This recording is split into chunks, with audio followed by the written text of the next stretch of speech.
When a bird is alive, it hits hands. When a bird is dead, hands eats the bird. One big tree is too big.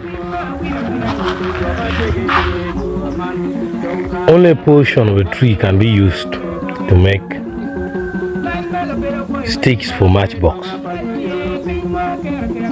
But it takes only one matchstick to light fire to burn the whole tree.